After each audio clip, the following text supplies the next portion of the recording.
안녕하세요. 링컨입니다. 2월 14일 일요일, 지금 시간은 10시가 조금 넘었습니다.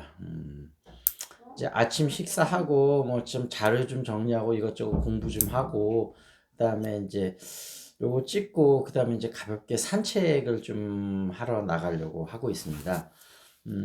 오늘 요번에 소개시켜 드릴 주식은 SK 이노베이션.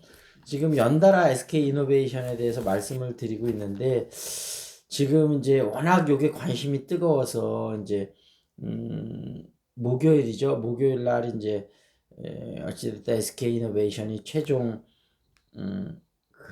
졌다는 내용이 전해지면서 하여튼 뜨거운데, 저는 이제 물론 악재긴 악재인데, 알려진 악재고 미리 대비를 하고 있기 때문에 큰 손실은 없을 거다 이렇게 말씀을 드리는데, 어떤 분은 월요일 날 무조건 반토막 난다 그러는데 말도 안 되는 얘기입니다. 반토막 난다는 얘기는.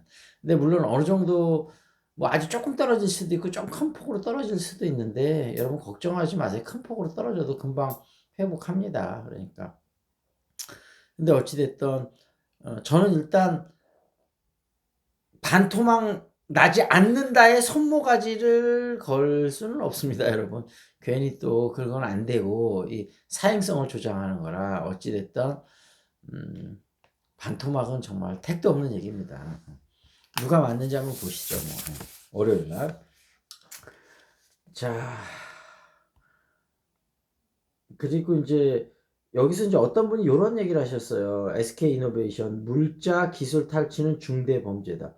맞습니다. 저는 이거는 동의합니다. 중대 범죄라고 생각하고, 징벌적 손해배상 2배죠. 이게 그것도 맞다고 생각합니다. 그래서 기업 간 상도덕 정신을 다시 살려야 된다. 그 내용도 맞다고 생각을 하는데, 문제는 손해배상이 얼마인지가 정확히 입증이 돼야 이걸 2배를 물어줄 거 아닙니까? 근데 이게 SK 이노베이션하고 LG 화학, LG 에너지 솔루션이 주장하는 바가 상당히 다르죠.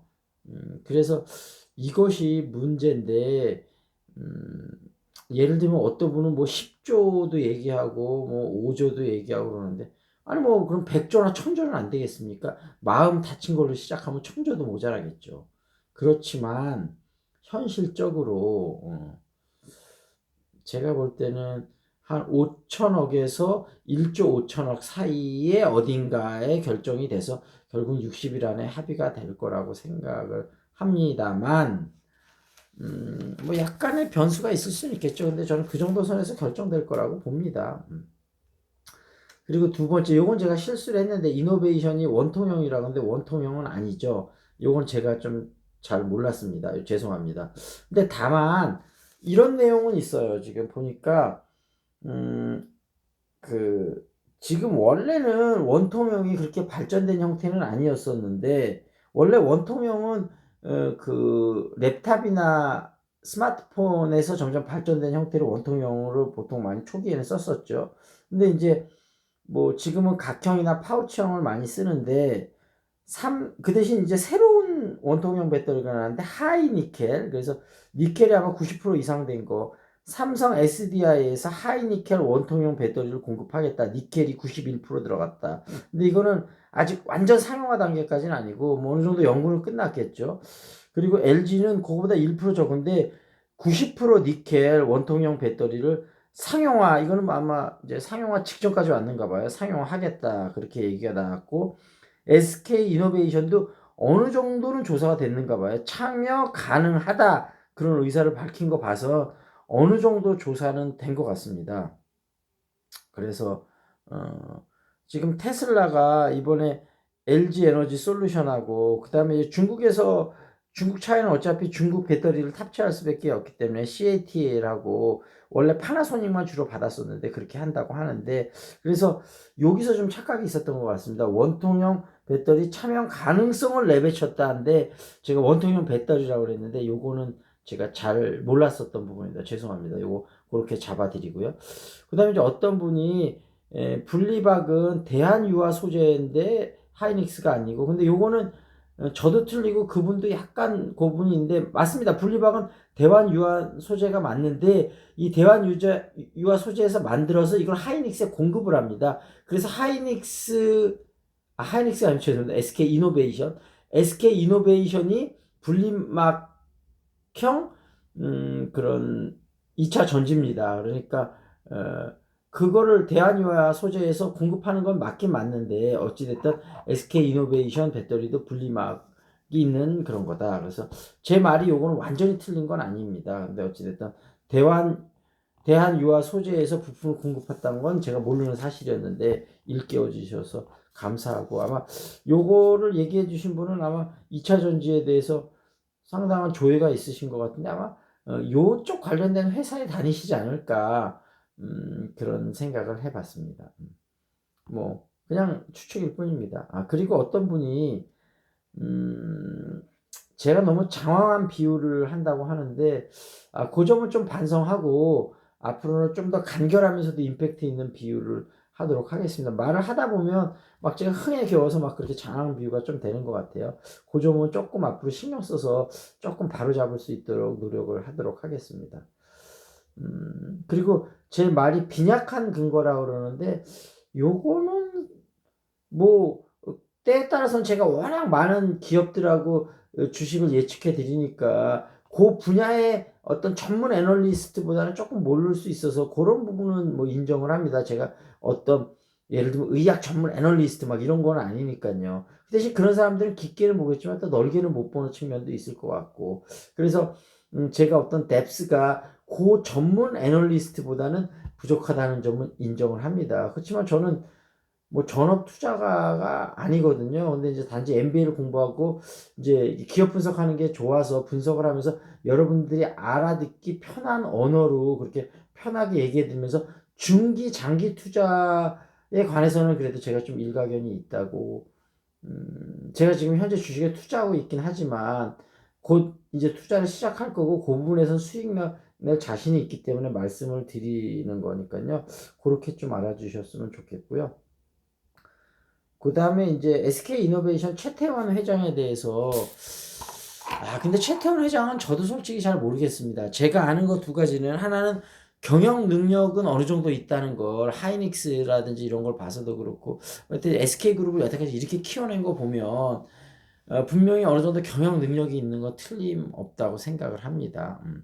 그래서 부동의 삼성전자의 뒤를 이어서 주가총액도 옛날에는 현대자동차가 부동의 2위였는데 어찌됐건 자동차 업계가 뭐 좀 안 좋아서 그런 것도 있지만 어찌됐든 SK 하이닉스가 2위의 부동의 2위를 현재는 지키고 있고 그래서 경영 능력은 어느 정도 인정을 하는 편인데 저는 근데 이제 그때 선물 투자로 뭐 몇천억 날렸을 때도 그렇고 이번에 그 100명씩 그러니까 이거는 결국은 오너가 이 정도 사건을 모른다는 건 말이 안 되거든요. 어떤 형태로든지 알았을 것 같고 승인을 했으니까 이런 일이 벌어졌을 것 같은데 결국 뭐를 해줘도 다 도덕적인 부분에 있어서는 뭔가 조금 생각해야 될 부분이 있지 않을까. 우리나라 뭐 대기업이 다 그렇지만 어찌됐든 도덕적인 부분도 좀 신경을 썼으면 좋겠다 이런 생각이 좀 들고요. 예전에 뭐 삼성그룹을 창업했던 이병철 회장 같은 경우는 물론 도덕적인 문제가 좀 우리나라 대기업들이 뭐 대기업 문제가 없는 분은 없겠지만 그때 나름대로 이병철 회장님은 참 존경할 만한 분이라고 생각을 하고 근데 이건희 회장도 존경할 만한 분이긴 한데 워낙에 또 뭔가 안 좋은 면도 굉장히 많았으니까 좋은 면도 많았고 안 좋은 면도 많아서 우리가 인물을 좀 입체적으로 생각을 해야 될 것 같아요. 그래서 예를 들면 이건희 회장 하면 뭐 굉장히 비난하시는 분들도 많고 또 굉장히 큰 족적을 남겼다. 큰 족적을 남겼다. 이렇게 생각하시는 분들도 많은데 이렇게 생각하시는 분들도 많은데 어찌됐던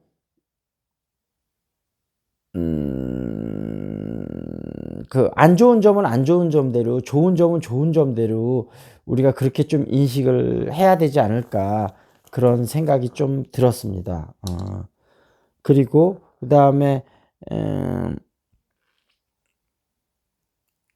어떤 분이 폭발성을 기준으로 좀 배터리 업체의 기술력을 인정해야 되지 않을까 이렇게 얘기하는데, 물론 폭발성도 굉장히 중요한 기준이긴 한데 그런 폭발성 기준만으로 하면 SK 이노베이션 1등이잖아요. 뭐 여태까지 그런 폭발 사고 하나도 없었으니까. 그렇지만 물론 진짜로 굉장히 중요한 요소긴 한데 그게 다는 아니다. 예를 들면 뭐 LG 화학이나 LG 에너지 솔루션이나 삼성 SDI가 지금 폭발 문제가 있긴 하지만 뭐 이걸 또 머리 싸매고 연구를 할 거란 말이에요. 그럼 이게 개선이 되고 나면 또 개선이 될 거라고 생각을 해요. 예전에 삼성도 휴대폰 배터리 폭파돼서 막 난리 나고 그랬던 적이 있었잖아요. 그런데 어찌됐던 중요한 요소긴 한데 이걸로만 하기는 좀 어렵다. 그래서 그런 의견을 하나 드리고요. 그 다음에 그 삼성 SDI는 볼보 전기 트럭용 원통형 배터리를 공급을 한다 그러네요. SK 하이닉스는 헝가리의 3공장을 지금 시작을 했고 중국에 계속 확장을 하고 있고, 그래서 2020년에 30기가와이트, 2023년에는 85기가와이트니까 불과 3년 만에 거의 3배에 해당하는 정도로 공격적으로 투자를 하겠다니까 그래도 미래가 밝다고 하겠습니다. 그리고 중국에서 교체식 배터리 사업하는데 SK 이노베이션이 블루파크 스마트 지분 13%를 이용해서 본격적으로 끼어들었다고 하고요. 그리고 지금 롯데케미칼이 이제 신동빈 회장이 아마 여태까지는 이쪽에 뛰어들진 않는데 워낙 이쪽이 2차 전지 시장이 강세니까 앞으로 뛰어들 것 같아서 우리나라가 아마 그 강력한 전지업체가 3개가 아니고 몇 년 뒤에는 4개가 되지 않을까. 뭐 롯데도 자금력은 많이 있으니까요. 그렇게 생각이 됩니다. 그리고 폭스바겐이 유럽 탄소 배출 벌금 1,900억으로 확정이 됐고 BMW는 절감 목표치를 달성했다고 하는데, 어찌됐든 유럽에서 강한 드라이브를 친환경 자동차에서 걸고 있기 때문에 SK 이노베이션, 물론 다른 두 회사도 마찬가지지만 SK 이노베이션의 미래는 굉장히 밝다, 그렇게 말씀드리도록 하겠습니다. 그래서 SK는 리튬이온 배터리인데 고품질, 고강도, 습식 분리각을 가지고 있고요. 뛰어난 안전성과 내연성을 가지고 있고 1990년에 IT 2차 전지를 시작해서 2005년부터 2차 전지를 본격적으로 시작을 했고, 그 다음에 2006년부터 생산하기 시작했고 뭐 2011년에는 벤츠에 또 공급하기 시작했고, 뭐 하여튼 그런 역사를 쭉 가지고 있고요. 그 다음에 작년도 4쿼터 기준으로 삼성 SDI가 2.6조, LG 에너지 솔루션이 4.1조, 그러니까 차이가 좀 납니다. 그리고 SK 이노베이션은 4,972억이니까 아직까지는 삼성 SDI나 LG 화학이나 에너지 솔루션하고 상당히 차이가 납니다. 물론 SK 이노베이션이 빠르게 성장하고 있긴 하지만, 그래서 아직은 외형적인 규모에서 상당히 차이가 난다, 그런 말씀을 드리겠습니다. 그래서 뭐 요 정도 말씀을 드리고, 어찌됐든 SK 이노베이션에 대해서 여러분이 여러 가지 주셨던 말씀, 제가 잘못됐던 부분도 좀 자리 잡았고, 근데 어찌됐든 2차 전지는 워낙 빠르게 성장하는 산업이라 SK 이노베이션이 아직까지는 규모가 그렇게 큰 건 아니지만 공격적인 투자를 하고 있고 충분히 잘하리라고 믿고, 다만 이번에 LG 에너지 솔루션하고 그거에서 진 부분에 대해서는 분명히 악재는 악재지만 그렇게 다 드러난 악재지만 심하지는 않다. 제가 볼 때는 SK 이노베이션 주가 계속 가는 데는 지장이 없을 거라고 생각합니다. 그래서 가지고 계신 분은 홀드를 추천을 드리고요. 그 다음에 이번에 많이 만약에 떨어진다면 추가 매수해서 올 연말에 아주 행복한 크리스마스를 보내셨으면 좋겠습니다. 자, 여기서 마치도록 하겠습니다. See you next time. This is Lincoln.